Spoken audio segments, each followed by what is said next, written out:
কৃষ্ণা। আজকে আমি বানাবো আমের টক ডাল।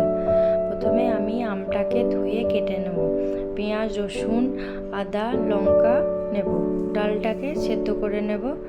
আমি এখন চিকেনটাকে ধুয়ে কেটে নেব।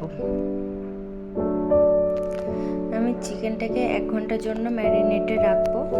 আদা রসুন কাঁচা লঙ্কার পেস্ট আর টক দই দিয়ে আমি 1 ঘন্টার জন্য ম্যারিনেট করে ফ্রিজে রাখবো। 1 ঘন্টা হয়ে গেলে আমি চিকেনটাকে রান্না করে নেব।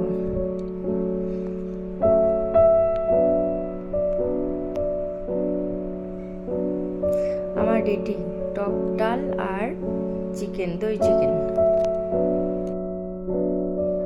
রাজ, খেয়ে বল কেমন হয়েছে? দারুণ। এবার চিকেনটা খেয়ে বলবি কেমন হয়েছে।